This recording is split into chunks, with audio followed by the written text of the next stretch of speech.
ए हल्का, तुझे कैसे मालूम 100 करोड़ अपन लोग ने चुराया है? अबे बोल। पहले ना मालूम लेकिन अब मालूम चल गई। गाडी थांबव, याला कापून टाकून समुद्रात फेकून देऊया। चल लवकर।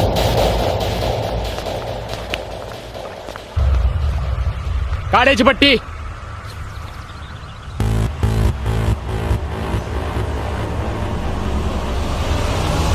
लवकर बोल नाहीतर मार्शल। समुंदर समुंदर का पाणी। अरे पागल है क्या? पाण्यामध्ये खेळतो का पाणी।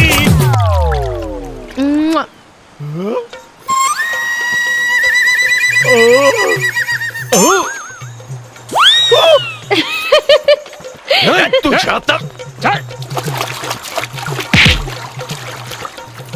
अरे शाण्या, अरे शाण्या बोल ना।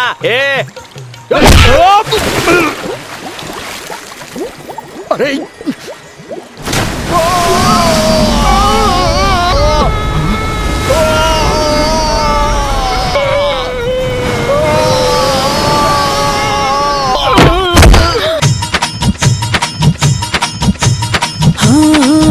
आई गौना के बारात जाइब सैया जी के साथ, बस 2-4 दिन के बाद चढ़ी डोली में। अजिया धड़ के हमार जाए पड़ी ससुरार, छुट्टी घरवा दुआर यही होली में। अपना मर्जी के हम मालिक, हुक्म दोसर चलाई। मानी नाही मोर बलमुआ, सारी रात सताई। करी मोहे परेशान सभी सोच।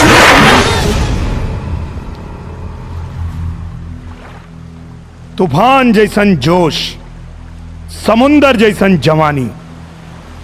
बेटा हमरे नाम है निरहुआ हिंदुस्तानी। मारी से आओ।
सर, पूरा होटल देख लिया, कहीं नहीं मिला वो।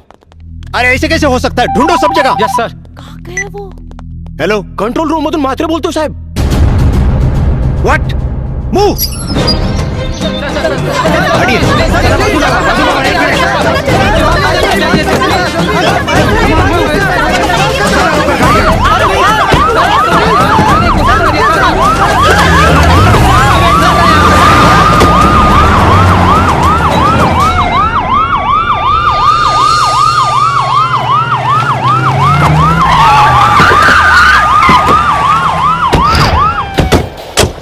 निकलो बाहर, पुलिस ने तुम सबको चारों तरफ से घेर लिया है। चलो जल्दी, कोई होशियारी नहीं। तुम लोगों ने थोड़ी सी भी चालाकी की तो तुम्हें गोली मार दी जाएगी। साहेब, जेकरा के तू लोग ढूंढत बाड़ा, वो गाड़ी में ना, कचरा पेटी में कचरा भी न था। Hands up! हिलना मत, बाहर निकल।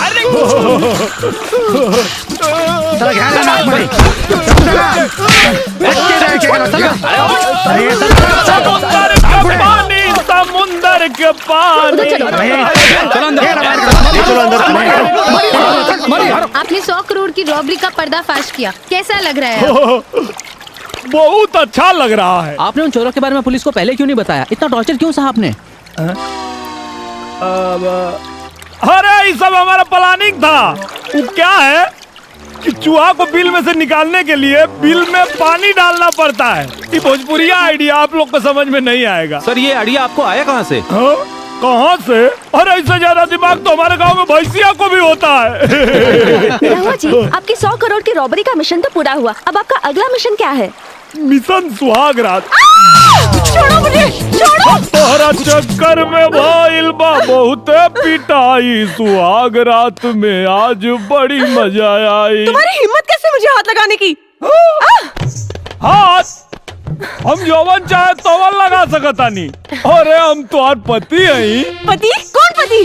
कोई देखो, आज बिया भइल और आज पूछा दिया कौन पति, अभी बताओ तानी।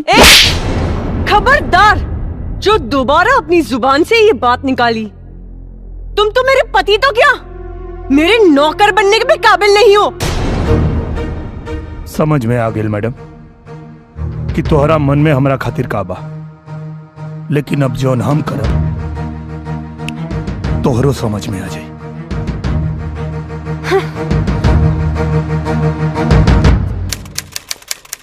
मिस किरण खन्ना, ठीक है ना भाई जी? हाँ। Bungalow number 203, palm spring, Goregaon west, Mumbai 104। Nirua, court का नोटिस।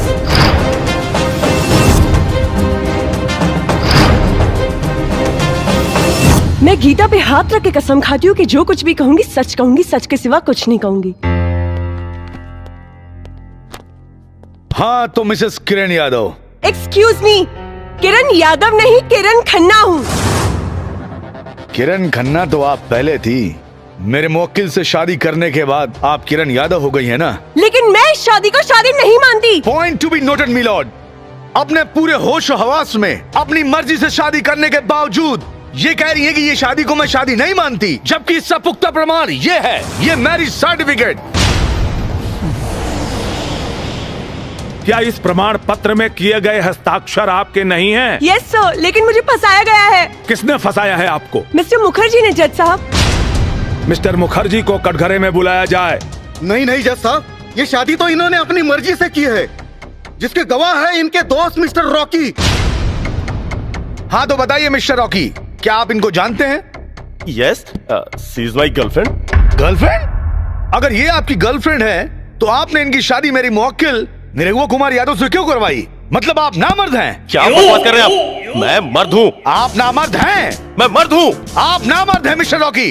जज साहब, इनको पता नहीं है, मैं रोज सुबह 2 लहसुन खाता हूँ।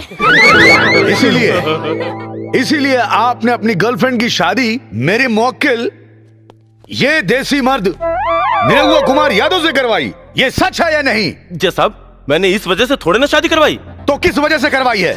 मिस्टर मुखर्जी के कहने पे। मिस्टर मुखर्जी ने कहा कि मैं किरण को 1 करोड़ रुपए दूंगा। जज साहब, इसलिए मैंने शादी करवा दी। इसमें मेरा कोई कसूर नहीं है। नहीं सर, मिस्टर रॉकी ने कहा था कि आप किरण को 1 करोड़ दोगे, आप मुझे भी 1 करोड़ दीजिए, मैं किरण को राजी करा दूंगा। Point to be noted milord, Mrs Kiran पे इंडियन पीनल कोड की धारा 120B आपराधिक षड्यंत्र और धारा 420 का भी केस बनता है। अरे बाप रे बाप! क्या करता है? माय बाप! गांव के सीधा साधा लड़का के साथ इतना बड़ा छल!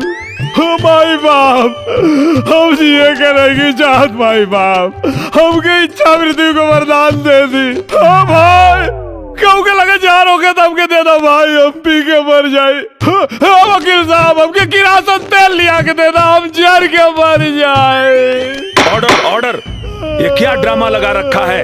और ड्रामा ना जज साहब, गोलाचार पति के फरियाद।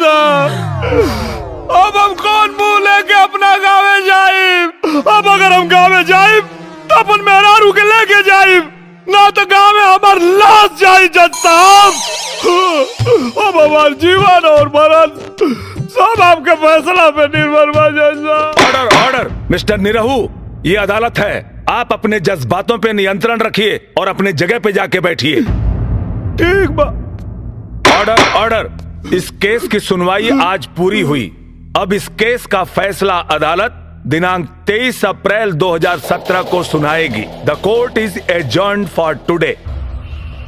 ऑर्डर ऑर्डर, तमाम गवाहों और सबूतों के मद्देनजर रखते हुए ये अदालत इस नतीजे पर पहुंची है कि पैसे के लालच में किरण खन्ना ने निरहु कुमार यादव से शादी की और पति पत्नी के संबंध को मजाक बनाया, जो कानून के साथ साथ समाज के लिए भी अपमानजनक है। इसलिए अदालत हिंदू मैरिज एक्ट धारा 9 के तहत किरण खन्ना को आदेश करती है कि 1 साल तक निरहु कुमार यादव के साथ रहकर दाम्पत्य जीवन का निर्वाह करें। 1 साल के बाद अगर ये चाहें तो अदालत में तलाकनामा दायर कर सकती हैं और ये अदालत निरहु कुमार यादव को सचेत करती है कि किरण कुमार से किसी प्रकार की जोर जबरदस्ती ना करें। एकदम नहीं करेंगे माई बाप, बस ही मत करें हमारे साथ में। और साथ ही साथ ये अदालत पुलिस प्रशासन को आदेश देती है कि इंटरनेशनल इंश्योरेंस कंपनी के अधिकारियों को एवं राकेश कुमार उर्फ रॉकी को तुरंत हिरासत में लेकर कानूनी कार्रवाई करें। The court is adjourned for the day.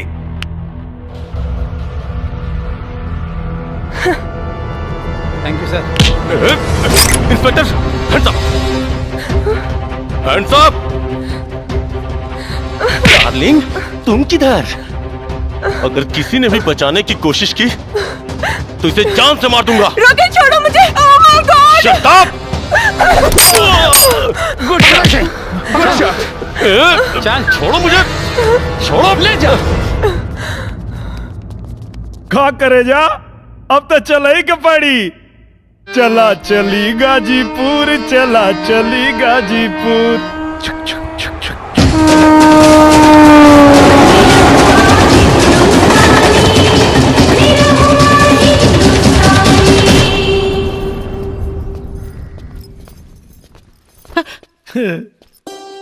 अरे बेटा, कितना दिन बाद तोरा के देखा थी बचवा। प्रणाम चाचा जी। कार कुनरवा, बढ़िया कैलिस की नलायकों के मुंबई में नौकरी लगा देली।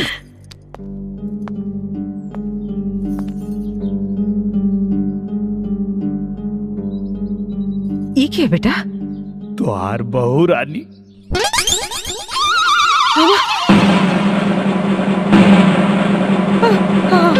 हमार बहू रानी। अच्छा, नहीं अच्छी है, बहुत अच्छी है। अरे बड़को छटको कहाँ बड़ी आवाज जल्दी से रे, हमार पतो बहू रानी आइल बड़ी। अरे भौजी, भाभी, अरे हम तोहर देवर है। Shut up and stop all this nonsense. मैं तुम्हारी बहू नहीं हूँ, मैं सिर्फ कोर्ट का आदेश पालन करने के लिए आई हूँ। 1 साल रहूंगी और फिर चली जाऊंगी। और खबरदार, अगर किसी ने मुझसे रिश्ता जोड़ने की कोशिश की। जी मैडम। मेरा कमरा किधर है? मैंने पूछा मेरे लिए कमरा किधर है? हाँ, ये घर में तोहार कौनो कमरा नहीं थे। हाँ। ये घर हमार हा। अब हमारा मतलब हमार ना, तो ठीक बा, हमारा हिस्सा बांट दो। का कहले है तू? बांट दी? ससुर जौने छपरा मारा सब हिस्सा मांगल भुला जाइबा। कैसे मारब जी? काहे के मारब? ई घर हमार, ए घरे का मालकिन हम, त हमार कमरा हमरे बेटा का कमरा। जा बेटा जा, जा हमरे कमरा में जा, जा जा। आई मैडम। जा कमरा में जा। हम हो जाते नहीं। तय कहाँ रे? मैडम जी के लगे। मैडम जी के लगे? हाँ तू नहीं। अरे बाप रे, ना ना ना ना, घर जाता नहीं। अरे बाप रे बाप, कहाँ फंस गई नहीं। हमरा मना करे के बाद भी घर में घुसा दे लो। मैया, अरे हमरा तो कौनो इज्जत नहीं थे। और न टका, औनो टका, औनो टका, कौनो टका बे। भाग यहाँ से, चुप, भाग यहाँ से, भाग जी। कहाँ? यहाँ हाँ बोली। जब वो बेशरम लड़की खुद के घर के बहू मानते नहीं के, तकौ ना हद से यहाँ रही। हमार वंश बढ़ावा खातिर जी। अरे 1 साल के बाद जाए वाली बिया, ओकरा से तू वंश बढ़ावे के उम्मीद लगावले बड़ू। इतना बड़ हो गई नी, इहो नहीं के पता कि लड़का होके खातिर खाली 9 महीना चाहेला, सालों भर ना। अरे जब उन्हीं रहुआ के अपन पति मानते नहीं थे तो 9 महीना आपका, 9 साल में भी कुछ ना होई। काहे ना होई जी? कैसे ना होई? जरूर होई। एक बात बताई, जब हमार लड़का और शहरी लड़की के मुंबई शहर से उठा के गांव में लिया सकेला तो अपने छोट बच्चन कमाई काहे ना बना सकेला? जरूर बनाई जी, हमरा के अपना बेटा पर भरोसा बा। देख ले भाग यहाँ से। देख ले। चाचा तोरे घर क्यों आइल बा? क्या हरे? पता नहीं के। मैं किरण का डैडी हूँ। आई बैठी। मैं यहाँ बैठने के लिए नहीं आया हूँ। मेरी बेटी कहाँ है? पापा, पापा। किरण बेटा, ये तूने क्या किया? अनजाने में मुझसे बहुत बड़ी गलती हो गई पापा। कोई बात नहीं, तुम्हारी गलती सुधारने के लिए मैं आ गया हूँ। निरुआ कहाँ है? अरे ससुर जी प्रणाम। Shut up! मुझे ससुर जी नहीं, साहब जी कहो। राजा का मुकुट पहनने से कोई भिखारी राजा नहीं बन जाता। अब भिखारी की क्या औकात होती है मैं अच्छी तरह जानता हूँ।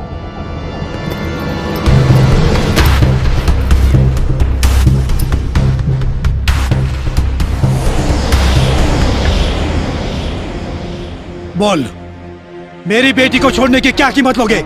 1 करोड़, 2 करोड़, 5 करोड़, 10 करोड़? सौदेबाजी बाजारू सामान कहला साहब। किरण हमारी पत्नी है। तुम जानते भी हो 10 करोड़ की कीमत क्या होती है? रउआ जानता नहीं है वो पत्नी की अहमियत क्या होला? 10 करोड़ से तुम्हारा पूरा घर बदल जाएगा और इनका से हमारा पूरा जीवन संवर जाएगा। 10 करोड़ को ठुकराना तुम्हारी बदनसीबी है और इनके साथ रहल हमार खुशनसीबी है। तुम ये भूल रहे हो कि किरण यहाँ जीवन भर के लिए नहीं, सिर्फ 1 साल के लिए आई है। रउआ ही भुलाता नहीं कि 1 साल में 365 दिन होला और जिंदगी 4 दिन की। आपका बेटा बावला हो गया है, बावला। नफा नुकसान के बारे में इसे कुछ नहीं पता, लेकिन आपने तो जिंदगी को करीब से देखा है। जरा समझाइए इसे। साहेब, नफा नुकसान तो व्यापार में देखल जाला, परिवार में ना। परिवार में तो मान, मर्यादा और प्यार देखल जाला। घर आई हुई लक्ष्मी को ठुकराना तुम्हारी बेवकूफी है, बेवकूफी। हमरा घर के लक्ष्मी और दौलत ना, हमार मैडम जी ऐसा है। सिर्फ 1 साल, 1 साल के बाद न तुम्हारे पास ये दौलत होगी ना मैडम जी। इसलिए मेरी बात मानो, ये दौलत ले लो और किसी दूसरी लड़की के साथ शादी करके चैन से अपनी जिंदगी गुजारो। हमरा पता बा कि 1 साल बाद ही हमरा के छोड़ के चल जी, लेकिन आपके बता दी कि इनका गैला के बाद भी हमारा जीवन में इनकर जगह के वो और ना ले पाई।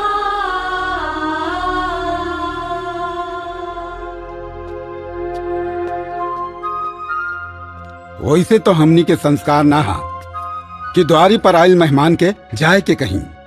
बाकी रउआ एगो मेहमान की हैसियत से ना, एगो खरीदार के हैसियत से आयल बानी। यही से हमरा के ई कहे के पड़ता कि आपन ही कागज के टुकड़ा उठाई और उल्टे पांव निकल जाएं।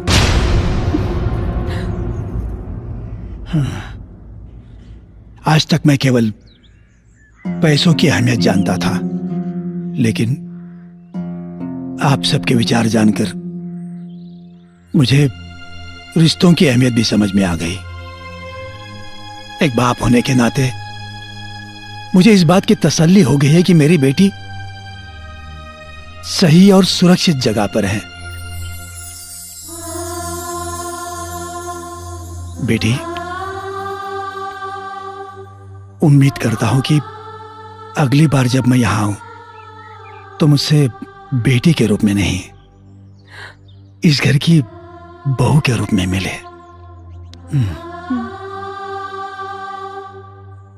मेरी वजह से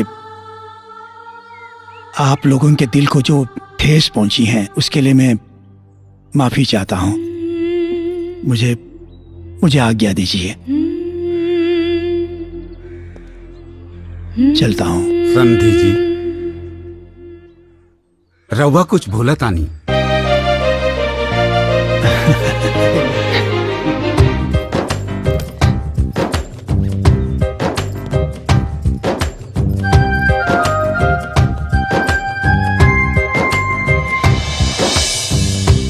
आओ लोगन, गिरधारी भैया बाहर निकला है। गिरधारी भैया बाहर निकला। अरे टेंगड़ा भाई बारात लेके यहाँ का है आइल बाड़े। हमें यह भयवद्दीन भाई ना आइल बानी। हम तो पूछे आइल बानी कि जौन पतो विदा करा के ले आइल बाड़ा वो कौना कोठा से लेके आइल बाड़ा। चाचा ए टेंगड़ा अपन गंदा जबान के लगाम दे। वो हमार पतो है। पतो? अरे दुद्दू को पतो तो बाड़ी घरवा में है भैया। ये कवन ने का डिजाइन का पतो लेके आइल बाड़ा तू है? न मांग में सेनूर, न लीलाद में टिकुली, न गला में मंगलसूत्र, न हाथ में चूड़ी, न गोड़ में छागल, न आंख में काजल है। ए पारस हमार पतो चाहे जैसे रहे, अरे तोर काहे करे जा बसता? अरे कहे ना बाती है भौजी, खानदान देख के नु बा इज्जतिया तो हमरो नु जाई। ए चचा हाँ जब बित्ता बित्ता बेच के दारू पी गईला तब ना खानदान की इज्जत जात रहे। हाई देखा है?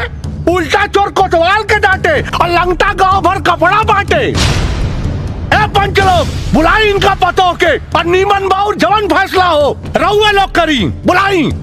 रे टेंगड़ा हमार बेटी पता है पर्दा में रह ले। अरे का भैया दाई से पेड़ छुपा होता रहा है? अरे तोरा के पता बा अगर पतोया आ गई ना तो सारा पोल खुल जाई, पूरा गांव के सामने बेइज्जती हो जाई। हाँ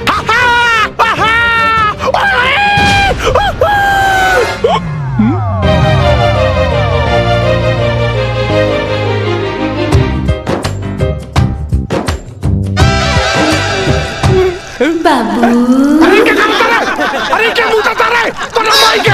अरे बंद कर रहे। अरे मुंह तता। अरे बंद कर। अरे बंद कर रहे कपड़े मुझ में बंद कर। अरे मारा बंद कर रहे। अरे तू ही टकाले रहा चाचा की निरहू भैया का बियाह हो जाई तो हम मुंह पे मुतवा ले और नतका जिया नंगा राजकुमार। अरे हमारा औलाद ना बुझाता के कर बाड़े रे बहुत कूटब।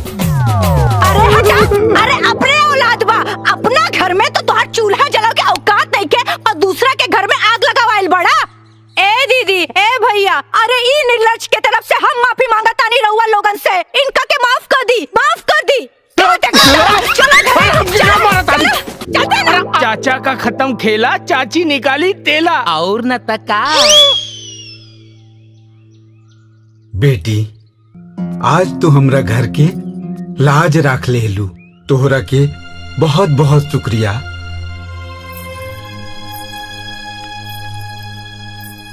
शुक्रिया बोल के मुझे शर्मिंदा मत कीजिए बाबूजी, ये मेरा भी तो घर है। मुझे आशीर्वाद दीजिए बाबूजी कि मैं इस घर की लाज हमेशा बचा सकूं।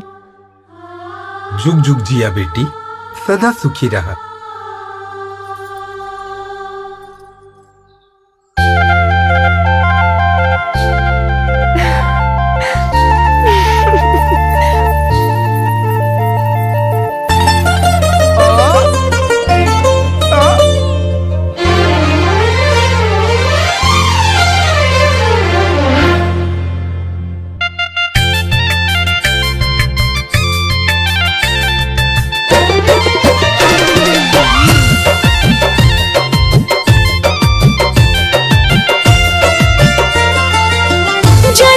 जादू किया अब मोरा झूमे जिया, जाने क्या जादू किया अब मोरा झूमे जिया। दिल बोल पिया पिया पिया पिया। दिलवा के बात बड़ा ढेर दिन पे कहलू, दिलवा के बात बड़ा ढेर दिन पे कहलू। बतावा जा बतावा जा बतावा जान कौना बदरी में छिपल रहलू। बतावा जान कौना बदरी में छिपल रहलू। बतावा जान कौना।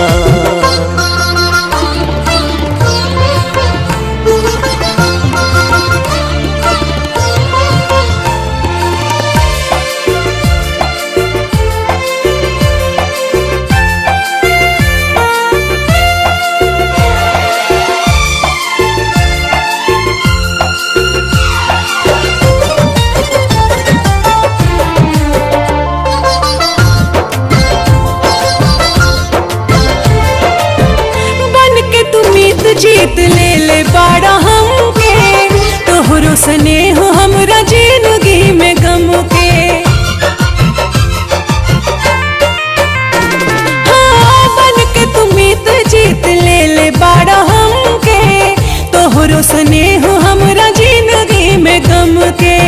मन जोग मिल गइल हमके तिरियावा, नहिया के बार गइल जियावा में दियावा, हमरे जिंदगिया के हो,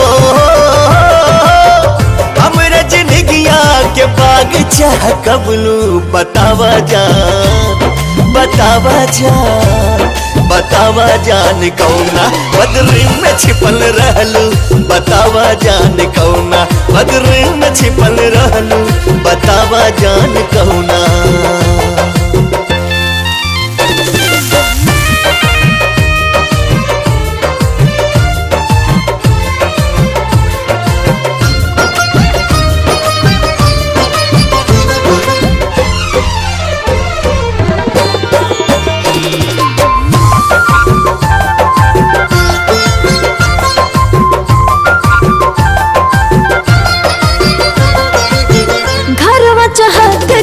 अंगना दलनिया बड़ी लछनदार बहू हाउ लक्ष्मीनिया।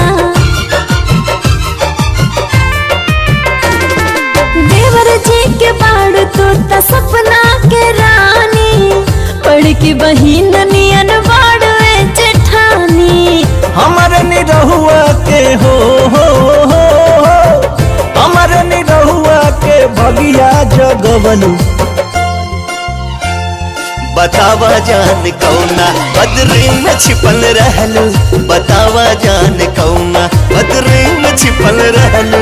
बतावा जान कौना।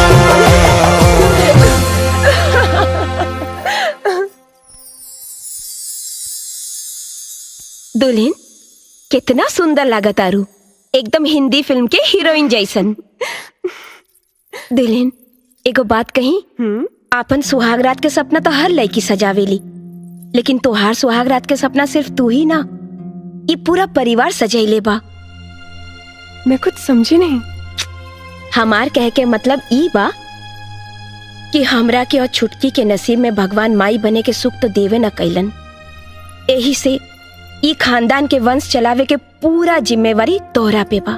बड़की भाभी। हाँ, रवा के माई बुलावताड़ी। अच्छा चला बता। हाँ। मंजली भाभी हाई ली राउर मोबाइल।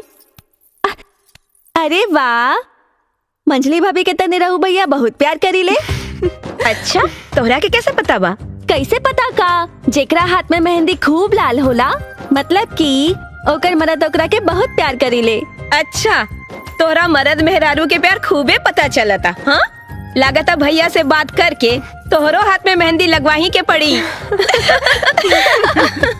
अच्छा मजलू, हम अबे आवतानी।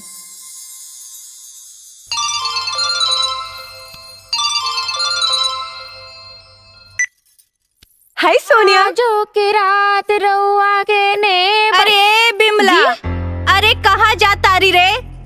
अरे वो दूध देवे चाची ना। अच्छा, निरहुआ लगे। हाँ, देखी तो। अरे रे रे रे रे, ई तो पानी नियन दूध बाटे आए, तने मलाई डाल दे के चाहत रे। हाँ, जोकर सुहाग रात बाटे, जो मलाई लेके आओ। जो जो जो जो दीना हम डाल। अरे रह देना हमरे लगे। तू जो ना, हम है ना, मलाई बढ़िया से लेके आओ। जा जा जा।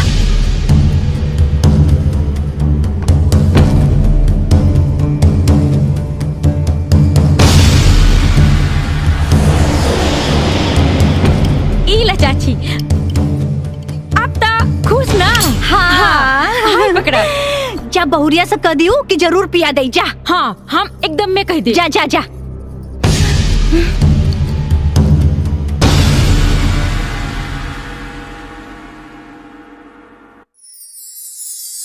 दरवाजा बंद करने की कोई जरूरत नहीं है। अरे तू तो नाराज हो गिलो। वो बड़की भौजी के चलते थोड़ा लेट हो गया, सॉरी।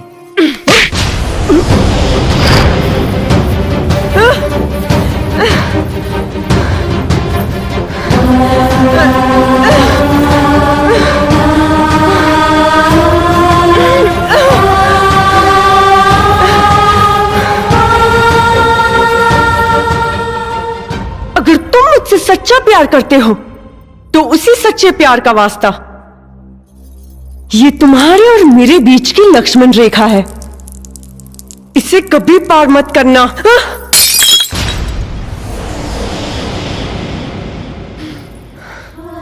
लेकिन काहे किरण, एक तरफ तू हमके प्यार के वास्ता देता रू और दूसरी तरफ करीब आवे से रोका था। क्योंकि मैं तुमसे नफरत करती हूँ और पूरी जिंदगी नफरत करती रहूंगी। लेकिन किरण, हमार कसूर का? तुम्हारा सबसे बड़ा कसूर ये कि तुमने मुझसे प्यार किया। बहुत घमंड है ना तुम्हें अपने प्यार पर। मैं तुम्हारा सारा घमंड चूर चूर कर दूंगी। तुम्हारी बीवी होकर तुम्हें बीवी का सुख नहीं दूंगी। तुम मुझे महसूस करोगे लेकिन छू नहीं सकोगे। तुम मुझे देख सकोगे लेकिन पा नहीं सकोगे। रुलाऊंगी, तड़पाऊंगी, तरसाऊंगी, यही सजा है तुम्हारी। निकल जाओ यहाँ से, गेट आउट। अरे कुलच्छनी, अरे ये हमार घर है, हमरे बेटा का घर है। देखो नहीं निकाले वाली रे, हैं? तोरा के तोरा औकात बताता नहीं हम। चल, जौन गाय दूध न दे वो माटी में जाए। कौन रिश्ता देखे तोरे घर से, निकल यहाँ से।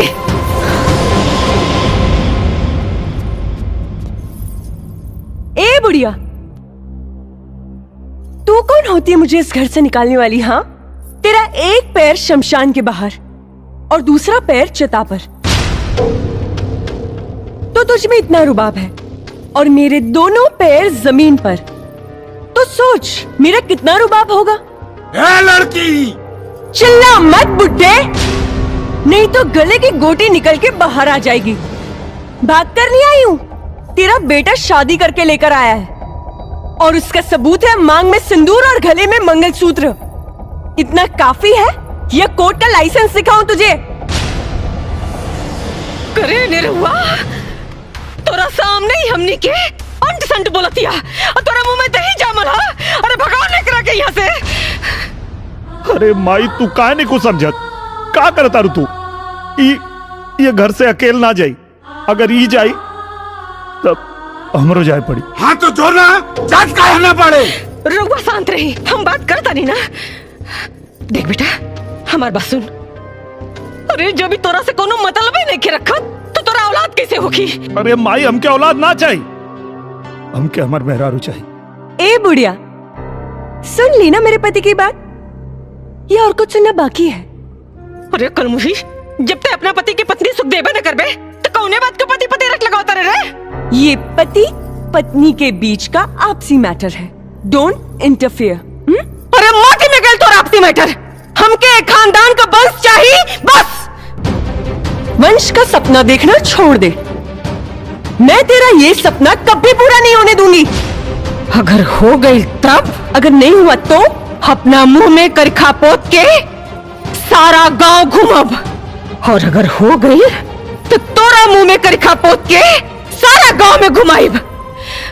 मंजूर बात? तो मिलाओ हाथ, मिलाओ। चल, मंजूर है।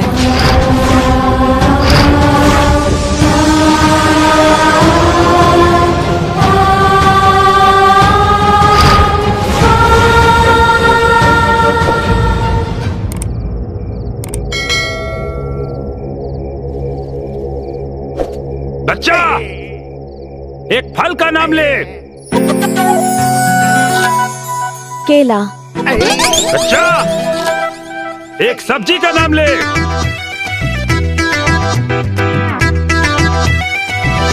भंटा। ए बाबा, हम यहाँ फल और सब्जी खरीदे थोड़ी आयल बानी। ये सब छोड़ी ना, हमके तो बस ये बताई कि हमार ब्याह कब होई। हम कब से इंतजार करत आनी। बस बच्चा, एक आखिरी सवाल। बच्चा, एक जानवर के नाम बता। घोड़ा। शांत बेटा, शांत। बस बच्चा, तुम्हारा शादी का संयोग चरमरा गया है। मालिक की कृपा से इसी लगन में तुम्हारा निकाह होगा। वाह बाबा, धन्यवाद बाबा, धन्यवाद। जा बच्चा, जा।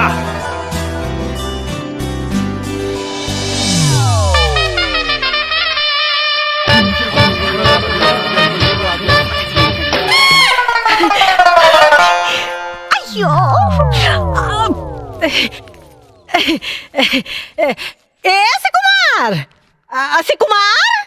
हाँ माई। अरे हमरा के तनी मुरली बाबा का दर्शन करे के हा। चला बेटा। माई हम सुबह सुबह अंडा खा लेल बानी तो मंदिर कैसे जाई? एगो काम करा, नंदुआ के साथे जा। अच्छा नंदुआ चल रहा ही चल। अरे माई हम मंदिर नहीं जा सकत, हम मंदिर नहीं जा सकत। काहे कि आज सुबह ही उठ के जब हम जमाई लेनी है ना तो एगो माछी मुंह में घुस गई रहे। अच्छा। आज हमार पूरा दिन बर्बाद हो गई बा। हम मंदिर ना जाएं मंदिर ना जाएं। हम चली तोरा संगे, हम चली। का बा क्यों? रउआ के तो दोनों बेटा भ्रष्ट हो गई ने। अगर रउआ भ्रष्ट ना होखी तो हमरा संगे मंदिर चलब। ठीक है तो चल। अरे हमरा के फटफटिया चलावे के ना आवेला, बुझलू? 4 किलोमीटर पैदल चले के बाद तो चला। तो राहे देही 4 किलोमीटर पैदल चलत चलत तो हमार गोड़ न दुखा जाई। हाँ आय भगवान, अगर आज हमार बाप हमरा के फटफटिया चलावे सिखौले रहत त ई 3 गो मुस्टंडा बेटन के निहोरा ना न करे के रही।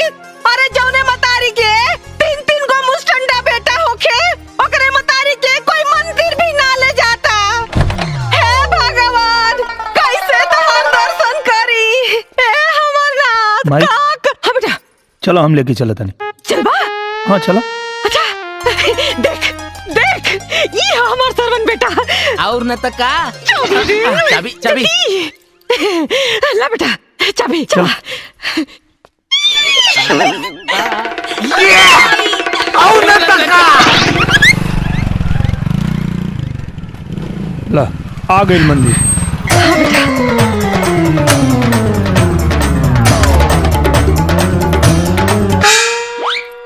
कहाँ गेली?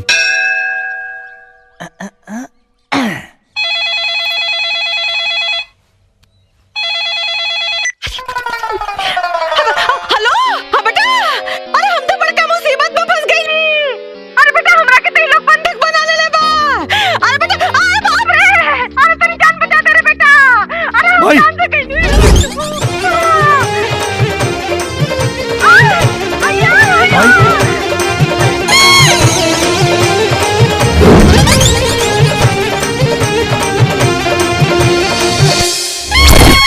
भाई तू कहाँ बाड़ू?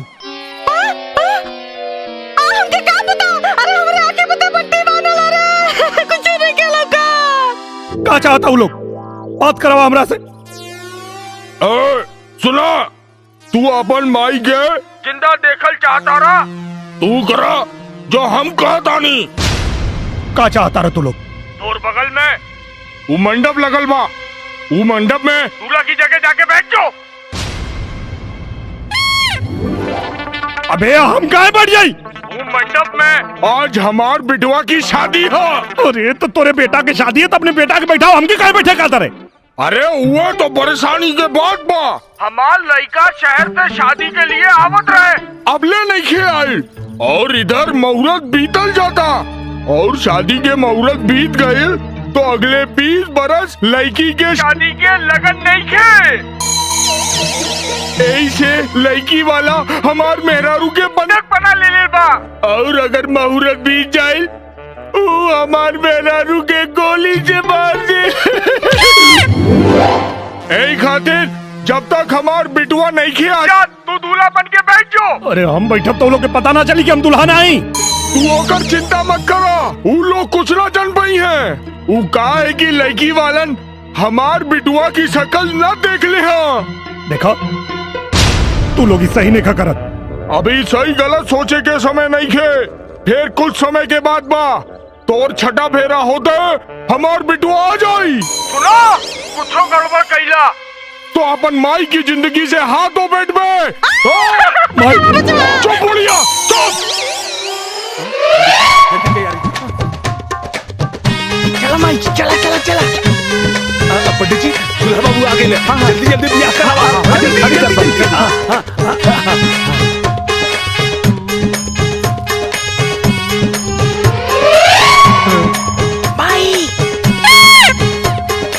अरे जजमान फेरा लगाई, जल्दी करी मोर पीतल जाता जल्दी करी। मंगल भगवान विष्णु मंगल परमेश्वर मंगल पुंडरीकाक्ष मंगलाय तनो हरि। अब आगे चली जल्दी करी हाँ जल्दी करी।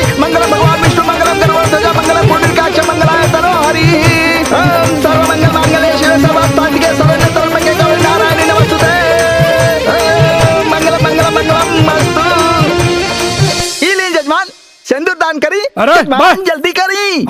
हम सिंदूर दान ना करब। जजमान रहुआ कहीं ना।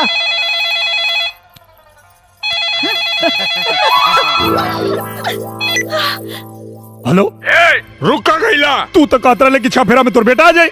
कहाँ रह गई? चिंता मत करा, ये सिंदूर भी हम अपन बेटे के खाते में डाल दे। अच्छा, ये कोनो राशन के बही खाता का कि ये खाता में से उठा के वो खाता में डाल देबे? चुपचाप सिंदूर डाल। हम ना डालो। ना डाल बे। ना डालो।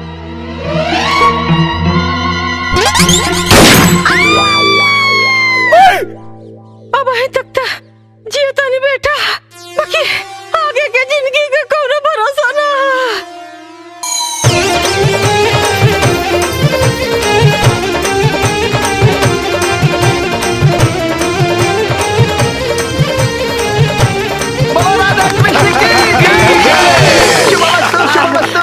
बेटा हम बच गए नहीं।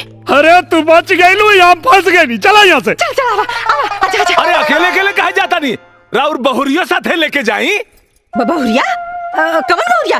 केकर बहुरिया? अरे हाई बहुरिया, राउर बहुरिया और के कर। मान न मान, हम तार मेहमान ऐसन कैसन बहुरिया हैं? सुनी, राउर बेटा हमरा बेटी के साथे साथ फेरा ले लेबा, एकरा मांग में सिंदूर डाल लेबा, मंगलसूत्र डाल लेबा, एकर सब का सबूत हमरा लगे बा। अगर हमरा बेटी के अपन बहुरिया माने से इनकार कैनी तो पूरा परिवार के जेल भिजवा दे, बुझनी? हाँ भले जेल खत्म, लेकिन हम एकरा के अपने संगे लेके ना जाए। चल बेटा चल। सुनी, अरे अरे ब्याह के बाद अगर एगो लड़की के ओकर पति मंडप में ही छोड़ के चल जाए तो कहाँ जाए?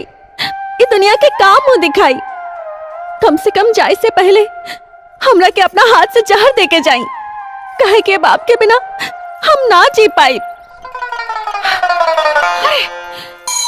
ऐसे ना कहे कि बिटिया, ऐसे कहे कहता रू। भले हमार बेटा तोरा के अपन पत्नी के दर्जा ना दे, हैं? बाकी अब हम तोरा के अपन बिटिया बना के रखब। माई, चल आओ। ई का बात करता है?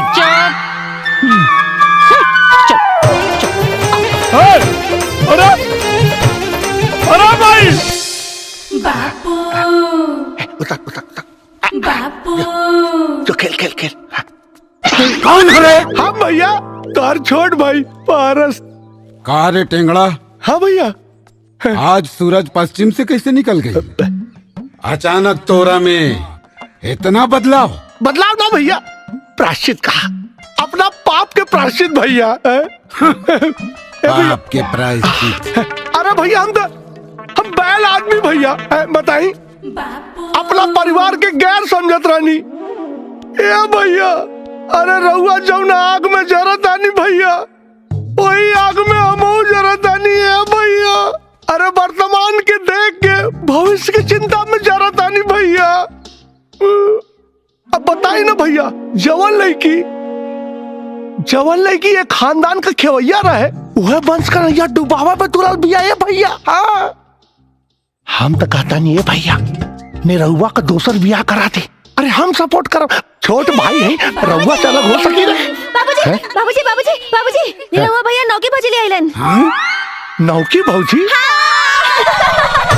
अरे बड़को, ए छोटको, अरे कहाँ बड़ू हो? आवा लोगन दौरा लिया बा, आरती लिया बा, बतो आइल बिया हो। अरे बतो का सच्चात लक्ष्मी, ये लक्ष्मी तू बतो तेरा अभी बैठल रहा है। निमिया की डारी। अब बेटा पतो नहीं है, बियाह कैला हा, मांग टिकला हा, तब बेटा कुछ रस्म रिवाज ना होई त असगुन ना हो जाए, हैं? निमिया की डाली झूलुआ। ये सब इतना जल्दी कैसे रे? अरे इतना जल्दी का जरूरत रही है के? अब तू लोग के पता नहीं लगा कि भौजी आवत है, नहीं ना? अरे भाई, हम रंगोली फेंके जाता नहीं, वैसे हमरा हाथ में बा। अच्छा अच्छा। हाँ माँ जी, हम तो ई तो दौरा छत पर डाले जाता नहीं हो और ई जाता नहीं हो पूजा करे, यही से इनके हाथ में बा। हाँ। निमिया की डारी। माई ई के है? अरे को कुछ नहीं रे, अरे मिठाई मिठाई क्या? हमार पतो आइल बिया। पतो? अच्छा ला नीरव मिठाई खा, ला खा। ये मिठाई कैसा?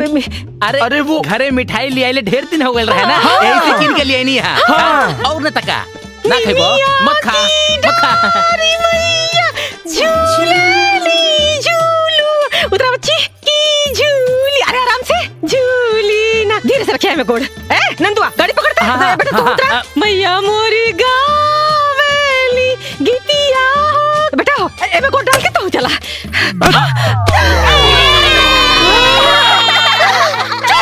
भाग यहाँ से। झूली झूली ना भैया के भाई चाचू बढ़िया कर ले बेटवा, दूसर बिया के ले ले, बहुत बढ़िया। पता नहीं कि इतना मेहरारू कहाँ से मिल जाली हो, जहाँ जाला एगो उठा के लिया वाला। निमिया के डार मैया डालेली झूलवा हो की झूली ना मैया मोरी गावेली गीतिया। अरे वाह, कितनी महान है रे तू। तेरा दिल तो समुंदर से भी ज्यादा विशाल, तेरे विचार आसमान से भी ज्यादा ऊंचे, त्याग और बलिदान की साक्षात मूर्ति है रे तू। जो ये जानकर इस घर में आ गई कि तुझे घर तो मिलेगा पर संसार नहीं, तुझे पति तो मिलेगा लेकिन पति का प्यार नहीं, तुझे मन का सुख तो मिलेगा लेकिन तन का नहीं, तेरी मांग तो भरेगी लेकिन गोद नहीं, तुझे यहाँ बहू बेटी चाची दीदी मामी काकी बुआ सब कहने वाला मिल जाएगा लेकिन माँ कहने वाला कोई नहीं मिलेगा। ये कहा तारी के बारी। ए बुढ़िया बताओ बताओ बताओ काहे नहीं कि मैं इसकी सौतन हूँ। ना ना हमार बात सुना हम बताओ तानी, चला अंदर चला बताओ तानी।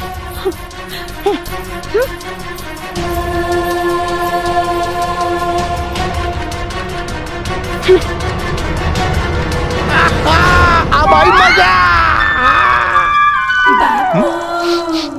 ये तो पेशाब है क्या रे? अरे तो नहीं बाप पर, अरे बापा पे काहे मुंह तारे रे? अरे नीरव भैया दूसर की भौजी ले आइल बाड़े ना, ऐसे मुंह तेलस ना वो भी दुगुना। अरे तो इन रहुआ जब जब भी आ करी तब तब मोर लइका मुती है का मोरे ऊपर और न तका। अरे रुका तो के बताओ थी।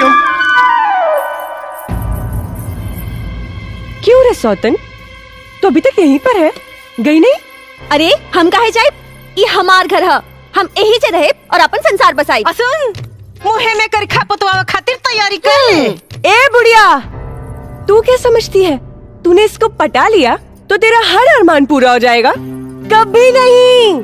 निरहुआ मेरा पति है, मेरा, इस छिपकली का कभी भाव नहीं देगा, तेरा कोई सपना पूरा नहीं होगा। अरे हम पूरा करे बम्मा जी के सपना, हम देवी खानदान के वंश, और वो एगो ना पूरा 1 दर्जन, और ओकरा बाद तोहरा के नौकरानी बना के अपना लइकन के टट्टी धुलवाई। टट्टी धुलवाई बड़ा हिली है बतियावे। जिंदगी जंडबा फिर भी तो मनबा। अम्मा जी सुहागरात हमार ह, लचाए के बिराए के हमरा के चाहिए, तब रहुआ काहे लचाता नहीं? अरे बकलूले बड़ू का एकदम से उठैनिया घर में भी है ना, अगर सामने होकर छाया पड़ गई ना तो बन लोग काम में बिगड़ पड़ जाए। चल हाँ चल।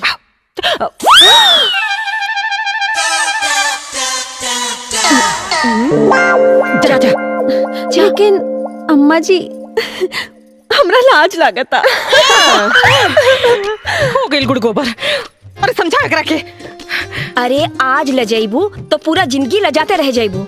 गिरा दे तू इलाज शर्म की दीवार और जा अपना सैया जी पे चलावा अपना हुस्न के वार। जा।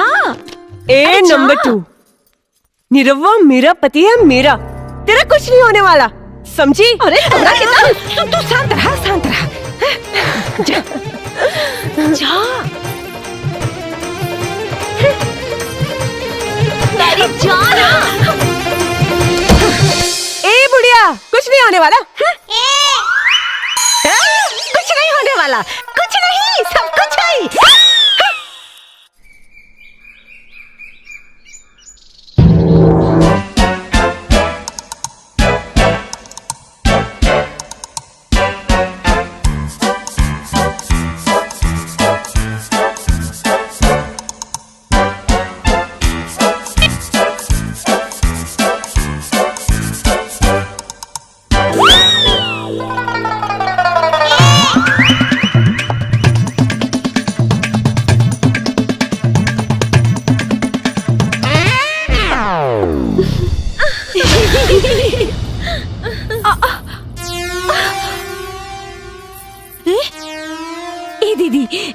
लागत बना कि इनके एक ही रात में हालत खराब हो गई भाई। लागत है कि देवर जी 30 साल के कसर एक के दिन में निकाल ले बानी। दुल्हन करिया दुखाते का? हाँ अम्मा जी, कमर तो बहुत दुखाता। अच्छा, कैसे कैसे भइल?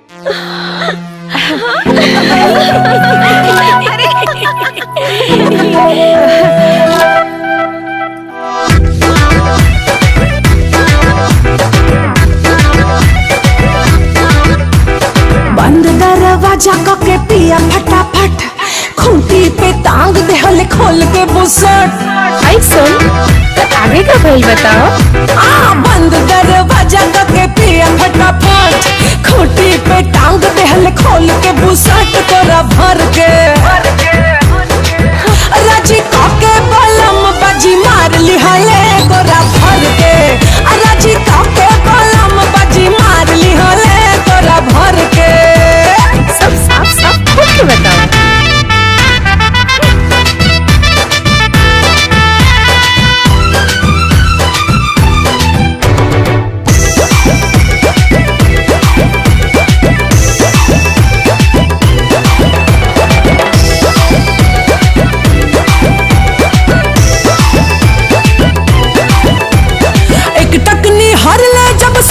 सिंगार के बेदवा पर खींच ली हल पिया आँख मार के। अच्छा ये बात बा, फिर कब हो? देह झक झोरला झमक गइल छागल थक से करे जा हमार कर लागल। उठे हर हमरा कतर गोर भर के। हरा जी काके बलम बाजी मार ली हले गोरा भर के। हरा जी काके बलम बाजी मार ली हले भर के।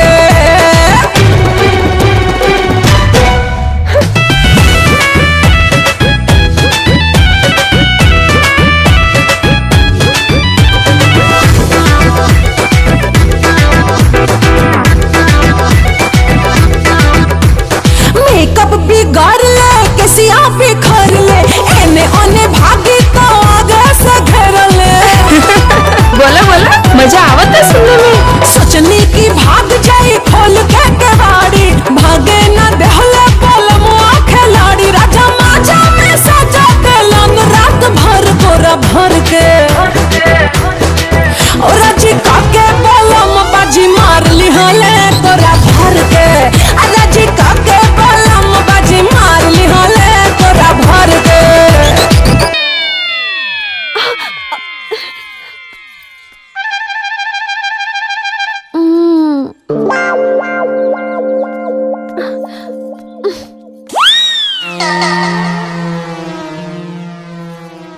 राजी कई के बलमबाजी मार ले ले कोरा भर के।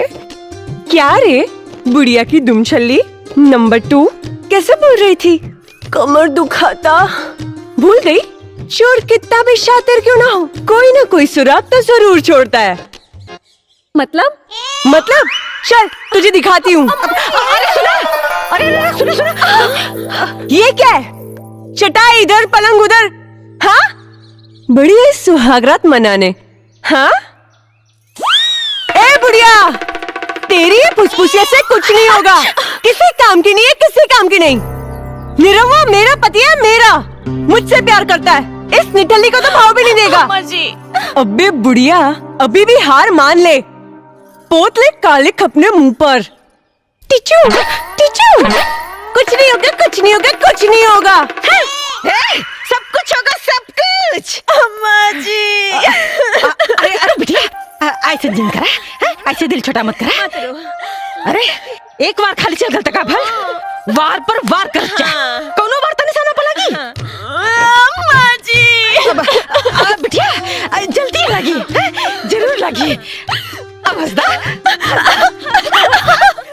चुंबन क्रिया तथा इसकी भेद।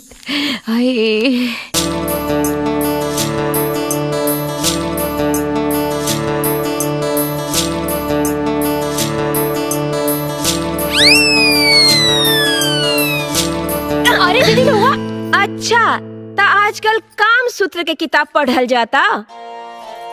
हमहू कहीं कि आजकल सजिए का दरवाजा बंद हो जाता। दीदी की तबीयत दे दी ना। अरे अरे आप तो ये हमहू पूरा किताब पढ़िए के देम। दीदी अरे दीदी अरे ना ना अरे दे देना, अरे दीना, अरे ना ए दुल्हन, कहाँ भागत जाता रू?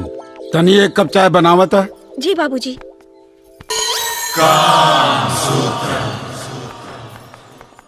ए दीदी दीना की तबिया वहाँ का मांगे तो हम का कहे। अच्छा तबिया किताब कैसे?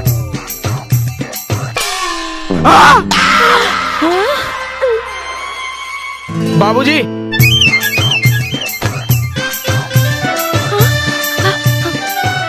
बाबूजी पूजा के सब सामान ले आई नी। ठीक है ठीक है। फल, मिठाई, घी, दूध सब ले आई नी। और कुछ काम हो तो हमरा के बता दी बाबूजी। ई त्योहार हो? हाँ हाँ ना ना ना, हे भगवान अब कोई।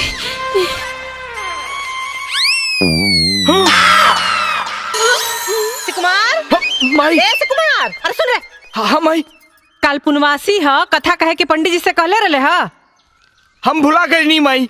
अरे तो जो कह दे, कल पुनवासी है, कथा कहे के बुझाइल। और लौटत बखत ठाकुर के कह दी है कि सबके बलौटा दे दी है। ठीक बा माई। अरे एने ना ओने जो। हाँ माई।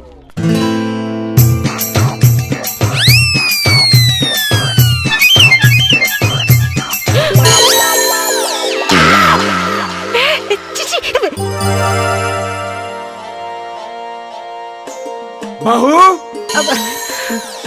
चाय बनल हो? हाँ बाबूजी बनाओ तानी। हाँ?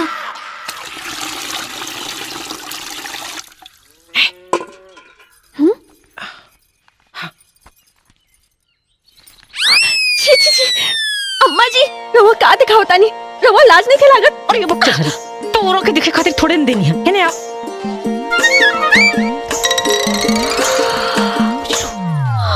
काम सूत्र।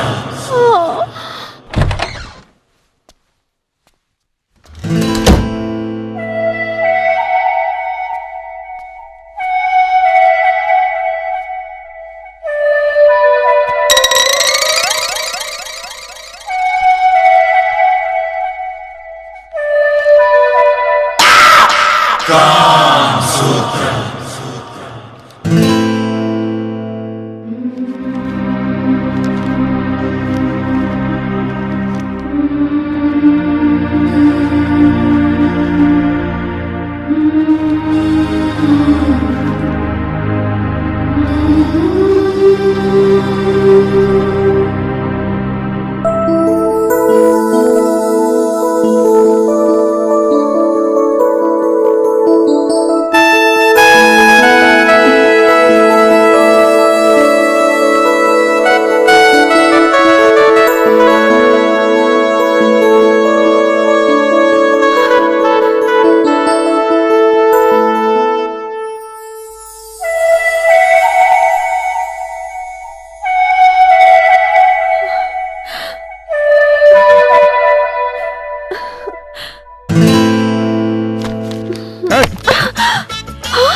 दिमाग खराब हो गया बा? हाँ? समझ में नहीं क्या बात? बार बार समझे लायक बात नहीं। चल निकल बाहर, चल निकल, चल।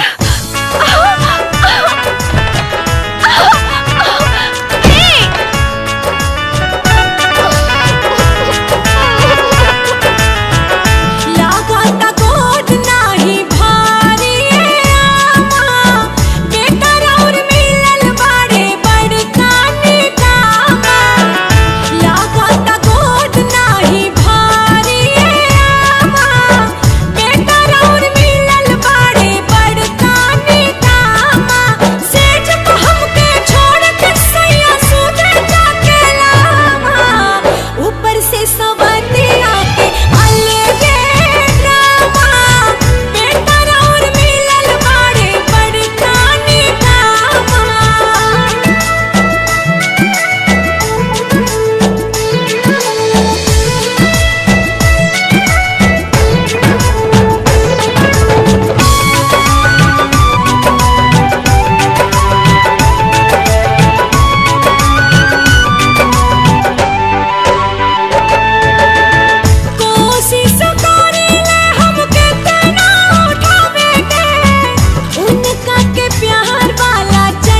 मंगलम भगवान विष्णु मंगलम गरुड़ध्वज मंगलम पुंडरीकाक्षम मंगलाय तनोहरि। ओम विष्णवे नमः विष्णवे नमः विष्णवे नमः। बहू के बुलाई, पूजा के समय बीतल जा रहल बा। पायल, हाँ भैया। किरण के बुलावा पूजा पे बैठे के बा। ठीक बा भैया।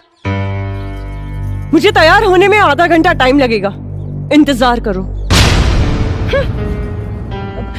पंडित जी आ गई ना, लोग आ गई ना, मुहूर्त निकल जाता। अब उनके आधा घंटा क्यों बैठ के जो ही। चल चरनिया भाई, पंडित जी पूजा शुरू करें। चल। ओम भूर्भुवस्सुवः तत्सवितुर्वरेण्यम्। ये बुढ़िया 2 साल से सत्यनारायण भगवान के पूजा ना करौलस। आज न जाने ऐसा का हो गई कि उ सत्यनारायण भगवान के पूजा करा रहल बाड़ी। कहीं ऐसा त ना कि दूरो सोतीन में सुला करा दलस। अगर कहीं ऐसा हो गई होई तो हमने के कईल कराइल पर पानी फिर जाई। एक लपड़ मारब लफड़ा में कितना देर कहती कि रिस्क मत ले, रिस्क मत ले, निरहुआ के नपुंसक बना दे। लेकिन ना, अगर ऐसा हो गई ना चुनिया, तो याद रख तोरा से भीख मंगवाई और हम बैठ के खाई पकड़ पकड़ करे ले। बोलो सत्यनारायण भगवान की जय, माता पिता की जय। जय जजमान, अपन बड़न के आशीर्वाद ले ली।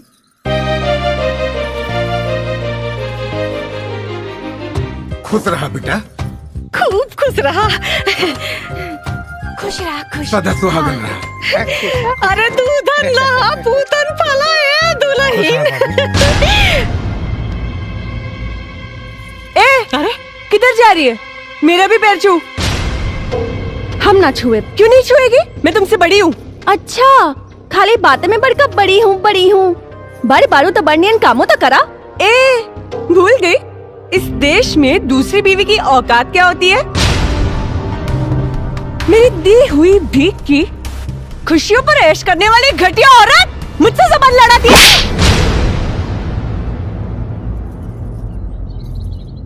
अरे देखा था रे, करे तेरी हिम्मत बढ़ गई कि अभी हाथ छोड़ दिया।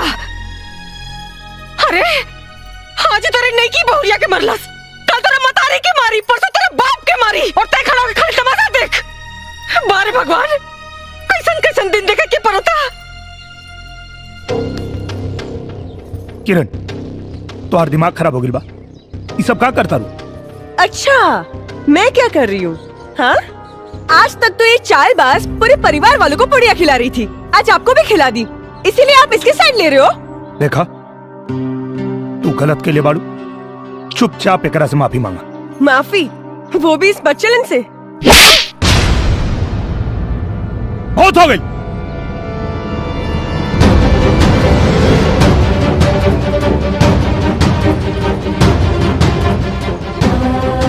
चल दुल्हन, जाए लोग, आप लोग अपने अपने घर जाए।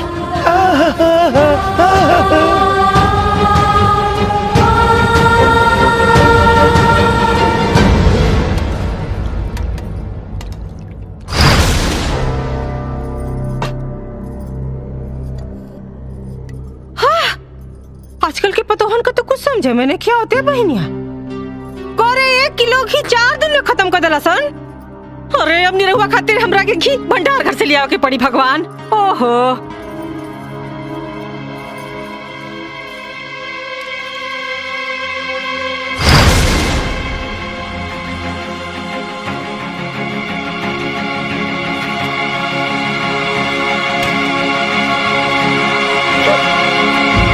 दुल्हन, दुल्हन ला, बचवा हमार सवेरे से कुछ नहीं के खेले हुआ है ना। ला आज ना खूब मन से एकदम गिरा दिया, मतलब खिया दिया है ना। खिया दिया है।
बा अखिया देखो तारा तू आज एक टकिया। आई हो दादा, आई हो दादा, आई हो दादा, अचके में क्या हो गइल जब से तोरा से मोरा बिया हो गइल। आई हो दादा, अचके में क्या हो गइल जब से तोरा से मोरा बिया हो गइल।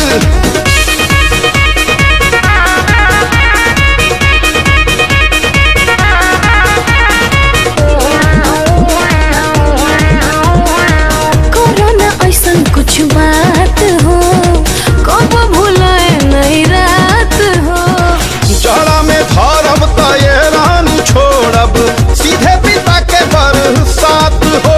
भल रहब त के चौका बर्तन करी भोर भोर राजा न चूल्हा जरी। आई हो दादा, आई हो दादा, आई हो दादा, अचके में का हो गइल जब से तोरा से मोरा बिया हो गइल। आई हो दादा, अचके में का हो गइल जब से तोरा से मोरा बिया हो गइल।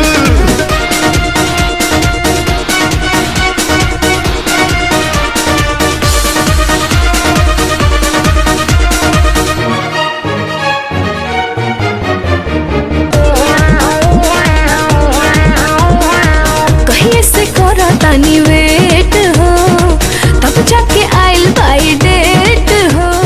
चला ए गोरी धोइल जाओ चार पाई काहेला करा तारू लेट हो। लाज लागोता कैसे बताई सजन जब छुआ बदन ता सिहर जाए मन। आई हो दादा, आई हो दादा, आई हो दादा, अचके में का हो गइल जब से तोरा से मोरा बिया हो गइल।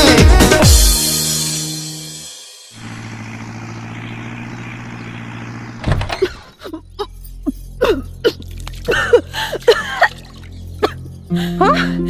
अरे दुल्हन कहाँ गई? तबीयत नहीं ठीक कहाँ गई? हाँ अम्मा जी तनी उल्टी होता।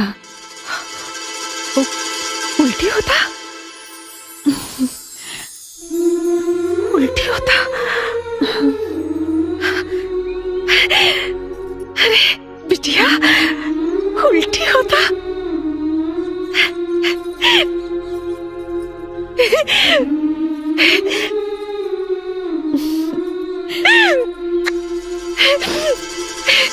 अरे ऐसे कमाओ सिकुमरा नंदुआ बड़की छोटकी अरे कहाँ बड़ा सन अरे मनसापुर आ गया बहुत बड़ खुशखबरी आ गई। अरे रउआ दादा बने वाला बानी। दादा हमारे बाजी बधैया हमारे बाजी बधैया हम बनब दादी लुटाई रुपैया हमारे बाजी बधैया हमारे अंगनैया।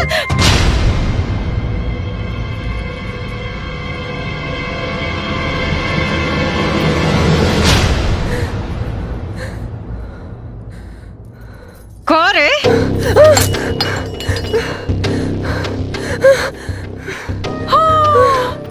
तो पहले ही पसीना पसीना हो गई दादा। हमरा पतो के माई बने का खबर सुन के एकरा तक करे जा सांप लौटा लगल हो। बड़ा कहत रहे कि खानदान के वंश के आगे न बढ़े दे। देख सुन लेना भगवान अरे जकर राम रखवैया ओकर का बिगाड़ी कोनो कसैया। अब तै देख पूरा गांव बुलाइब मिठाई बांटब नाचब गाइब खुशी मनाइब तोरा के चराइब। अरे पहली काम आई जो किनाराम बाबा के ऐसे तबीज बनवा के लिया का पता है डाइन का हमरा पतो का कोख मार दे तब। सही कहा तारी कुल खातिन कहेंगे चल।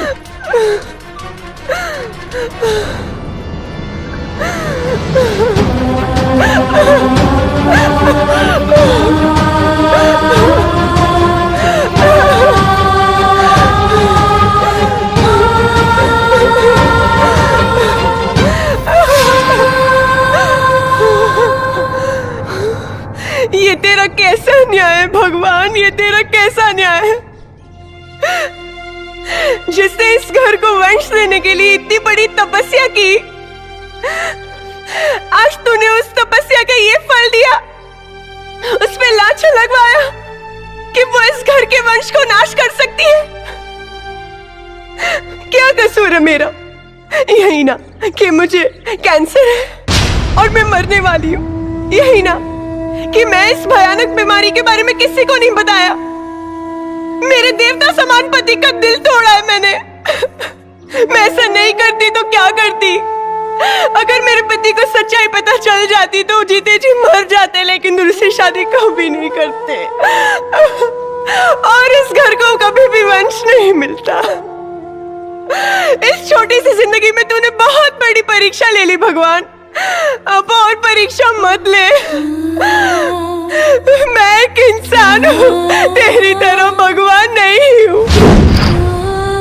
मैं तुझसे अपनी उम्र बढ़ाने की मांग नहीं कर रही हूँ, वैसे बस थोड़ी सी जिंदगी की भीख दे दे भगवान, ताकि मैं इस घर के वंश को देख सकूं, गले लगा सकूं और मेरी तपस्या सफल हो जाए।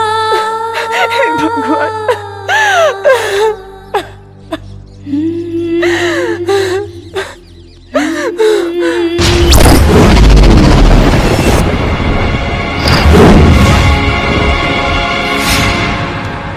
कैसे पता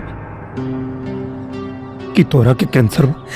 कैंसर मुझे नहीं तो छुपावे की कोशिश मत करा, सच सच बताओ, तोरा के हमार क्रिया?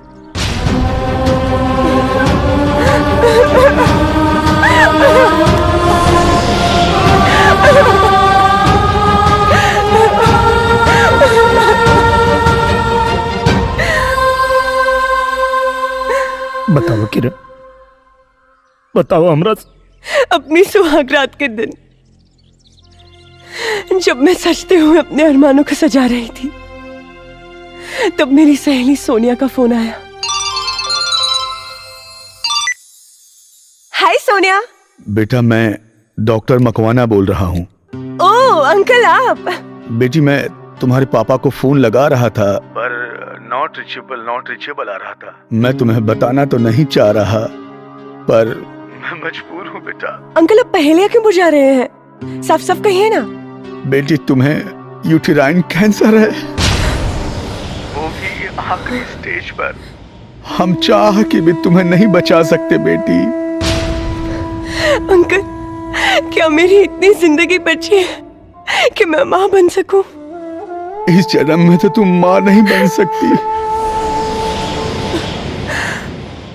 हेलो किरण बेटी। अंकल मेरा एक काम मानोगे? हाँ बेटी बोलो। तो आप वचन दीजिए कि इस बीमारी के बारे में हम किसी को भी नहीं बोलेंगे, पापा को भी नहीं।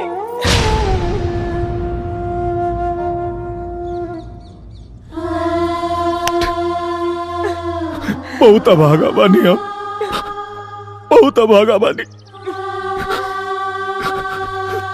भगवान हमरा प्यार के भरम रखी भगवान। इनका सारा दुख हमके दे दी भगवान, इनका सारा दर्द हमके दे दी भगवान, इनका मौत भी। ऐसा मत कहिए, मत कहिए ऐसा। भगवान ने मुझे इस जन्म में सौभाग्य नहीं दिया पत्नी धर्म निभाने का, लेकिन मैं भगवान से विनती करती हूँ अगले जन्म में सौभाग्य जरूर दे दे, तन मन और लगन से आपकी सेवा कर सकूं।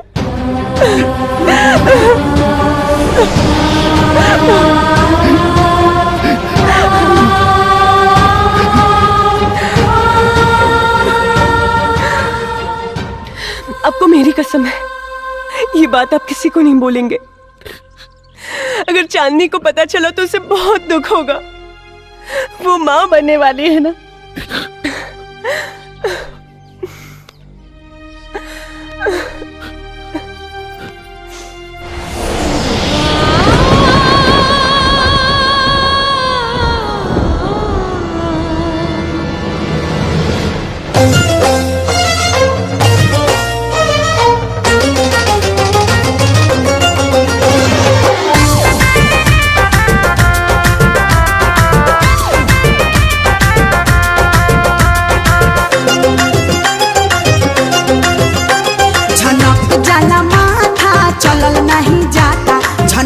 जाला माथा चलल नहीं जाता खाएला खटाई बड़ा मोट मिचलाता झनक जाला झनक जाला माथा चलल नहीं जाता झनक जाला माथा चलल नहीं जाता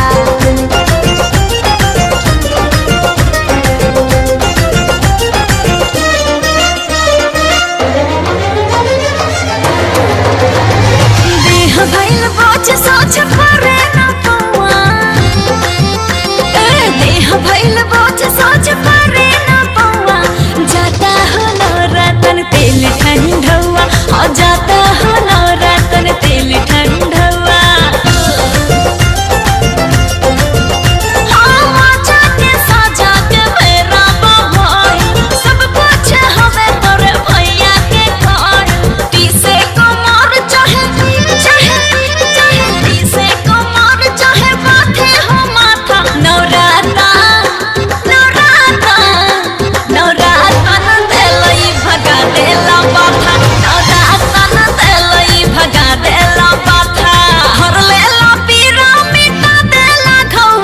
जाता हो नौरतन तेल ठंडवा हाँ जाता हो नौरतन तेल ठंडवा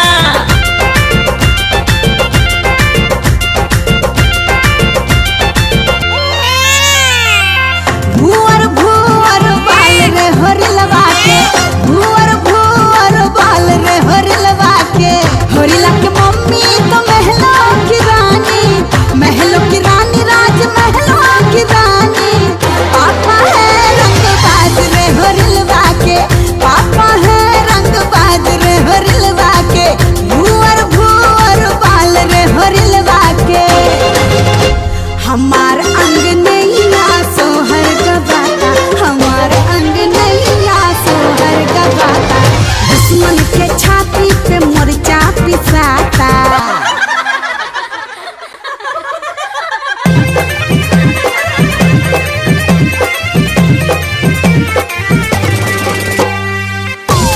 अरे बकरीबू ई दर्द ना महिला कैसे सहलू मोर पहली पीर जब आई रे हम भुइया लेट बिताई रे मर गई दैया रे मर गई दैया रे ननदो के भैया जादू डाला रे ननदो के भैया जादू डाला रे ननदो के भैया जादू डाला रे ननदो के भैया जादू डाला रे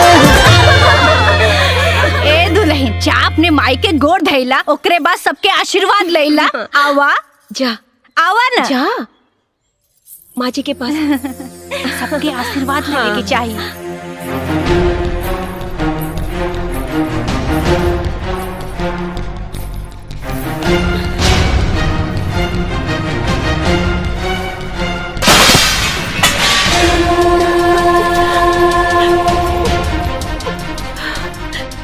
अरे अरे अरे ये का करता दुल्हन ये कुल घातिन का गोड़ धरता रू उसे का भइल अम्मा जी ये अपन सुहाग बटले बाड़ी तबे तो हम सुहागिन बानी कहा बोलता जा कोना पकड़ के रो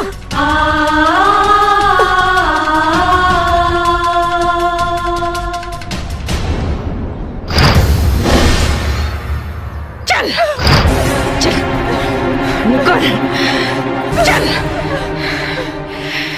आज तोर सारा घमंड चूर चूर हो गई अरे तोरा लाख सरपले के बाद भी भगवान हमार मुंह उजियार के देना हार हलबाई खानदान का वारिस तोरा अरमान पर पानी फेरे खातिर खाली अरमाने पे पानी फेरे ना माँ जी एकरा छाती पे किल्ला गाड़े खातिर ए माई मुंह तो देख बुझाता कि विपत पड़ल बा विपत तो पड़बे न करी बिटिया अरे एकर हार जवन हो गई और हमार जीत जवन हो गई अरे माई बहन लोग हमार मुंह का देखता नहीं है अरे वह जीवनी है जो दिन रात हमरा पतो के ताना मारत रहे थूका लोग थूका एकरे मुंह पे भाई का करता तू अरे वाह आज माई के बात पर तो तोहरा मुंह से बोली निकल गई अजय ई माई की इज्जत उतारत रहे तहिया मुंह में दही जामल रहे। देखा तू लोग ही ठीक नहीं करत लो। अरे तू लोग का पता नहीं कि ए माँ जी देखत का बानी ली लगाई करे खाई करा के।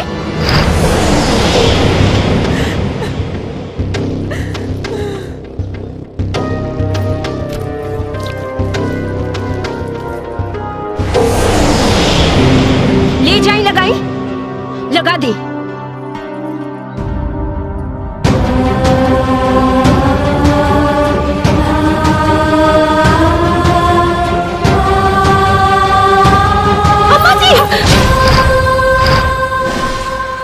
करे तानी रवा जिनका मुंह में करी का पोतल चाहतानी आज उनकरा चलते रावण मुंह जियार भइल बा। अम्मा जी एकरा चलते ए कुल घातिन के चलते हमार मुंह जियार भइल बा। अरे पगलागल बड़ू का हो। ये गलत नहीं किया अम्मा जी, ये तो बस गलत होके के नाटक कैली ताकि राहुल बेटा दूसर ब्याह कर सके, हमरा से प्यार कर सके और एक खानदान के वंश मिले। हम तो इनके बहकावा में आवा वाला नहीं की। औस तेकरा के हम कर खा पोत के रहब जैसे ही शर्म से पानी पानी होके मर जाए। अम्मा जी जे खुदे मरे वाला बाड़ी ओकरा कम से कम मरे के बदुआ तो मत दी। अरे अभी सब झूठ सच बोल के कौन नाटक फंतर हो। हम झूठ नहीं की बोलत अम्मा जी, दीदी के कैंसर बा।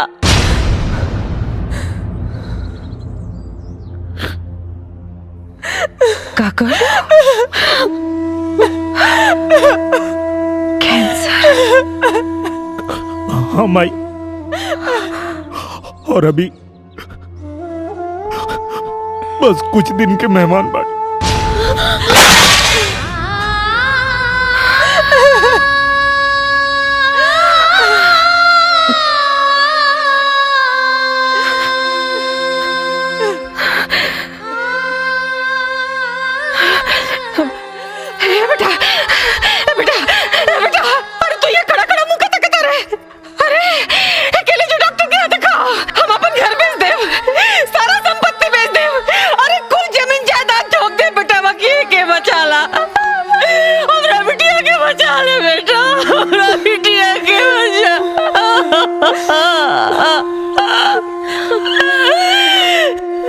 कुछ नहीं हो सकत माई,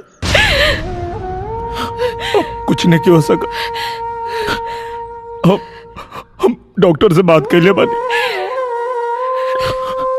अब इनके बचावल मुश्किल बा भाई। अभी अगर इनका खातिर कुछ कर सकता रहो तो इनके खुश रखा लो, खुश रखा लोग इनके। अपन कबो बनाया लगे ऐसन समय के खेला साथ में मेरा के रहते जिंदगी लगे अकेला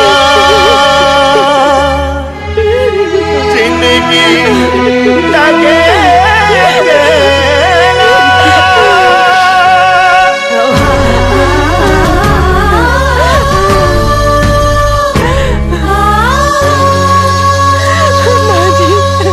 बिनती करी ने तोहसे हथवा के जोड़ के,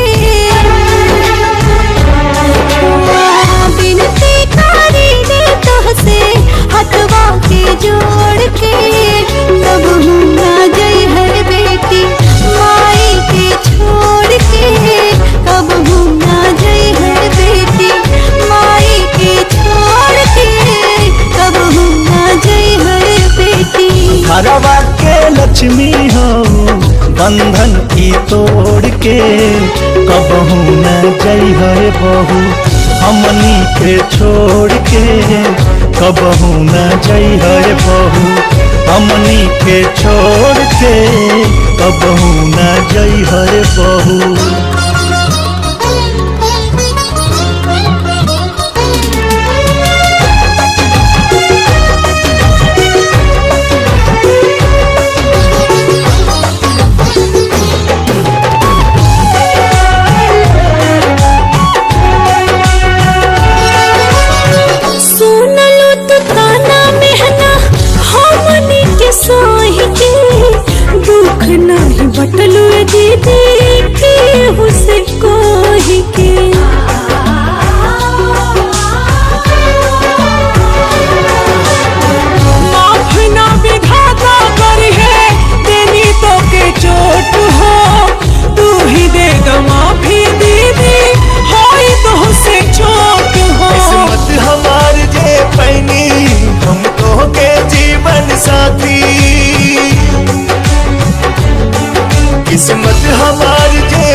सतवादी।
भगवान रहित जे हमरे हाथ में खेली सारा, इनकर सांस टूटे जे पहले रोक देती वक्त के धारा।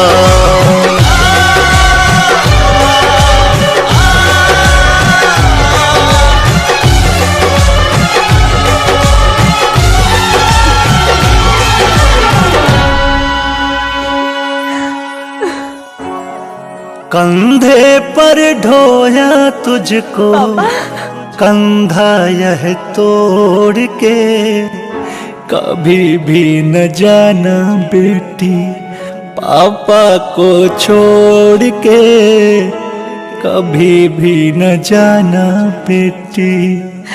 पापा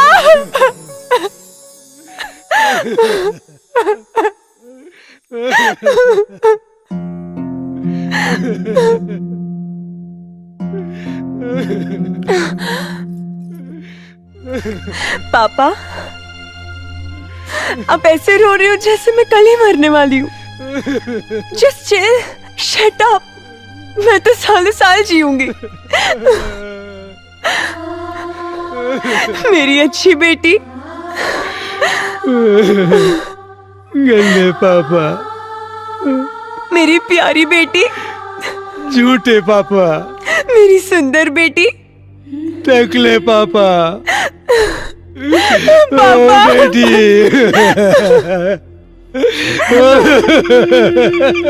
हम ना सुते, ओकनी के जहर दे के सुताए। गिरधारी यादव के घर के अगर मरघट ना बनवनी ना तो हमारा नाम टेंगड़ा यादव ना, टेंगड़ा यादव। अरे चुप करा। अरे तोहार विनाश काले विपरीत बुद्धि को चुप। अरे अभय नु घर में ना दवा खाना में बिया, हर केहू ओकरा आगे पीछे घूम रहल बा।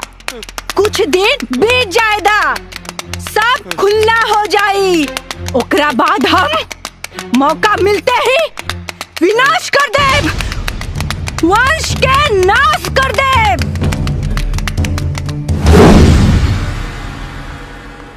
मैडम मैडम मैडम, आपके पति ब्लड लेने के लिए बाहर गया है। ये दवाई आप मेडिकल स्टोर से ले आइए।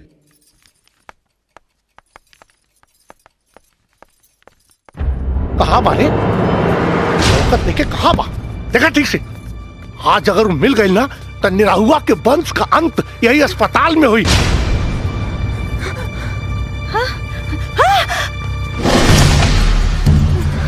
अरे कहाँ गए रे, खोजा ठीक से। आ गई लू, साला लौकत नहीं है। आओ निकल।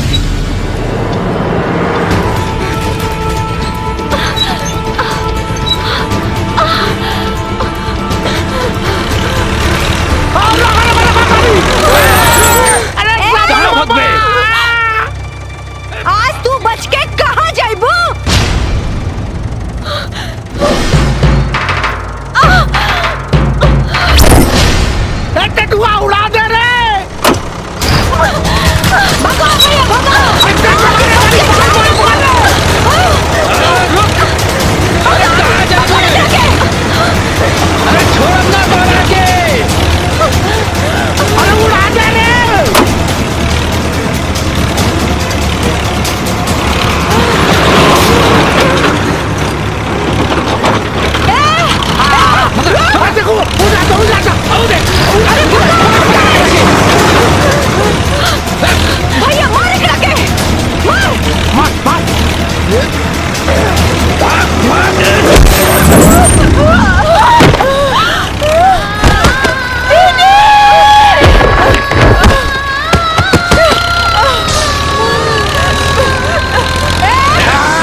जल्दी उठो।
माफ करो भैया।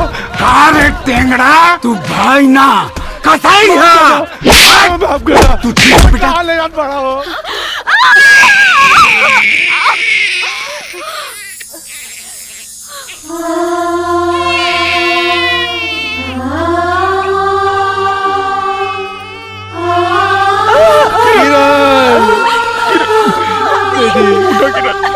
किरण बेटी।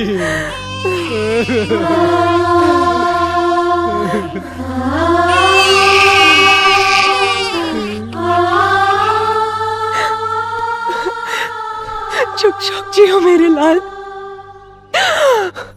आज मेरी तपस्या सफल हो गई।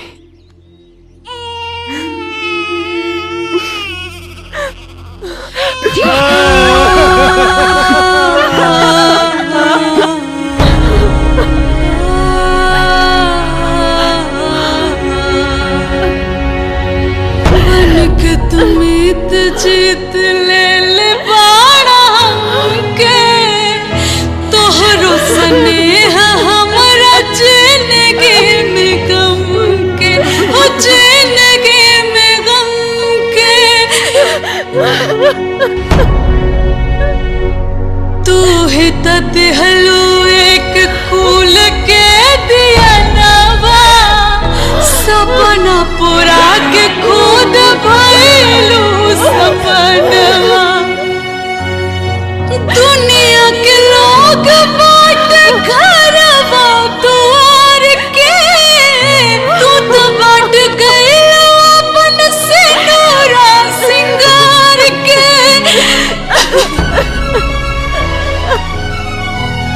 अपने कुहू करू, अपने कुहू करू, हमरो के कुहू कवनु, बतावा जान कौना।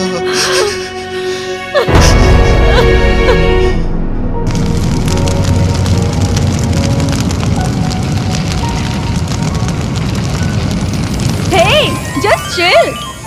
रउआ लोग काहे तरो बतानी, हम फिर से आए रुलावे ना हंसावे अगले फिल्म में। तब तक टाटा बाय बाय। जाने क्या जादू किया अब मोरा झूमे जिया, जाने क्या जादू किया अब मोरा झूमे जिया। दिल बोल पिया पिया पिया पिया।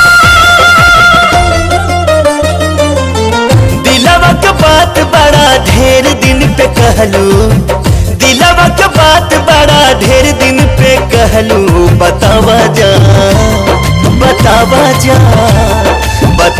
जान कौना बदली में छिपल रहलू बतावा जान कौना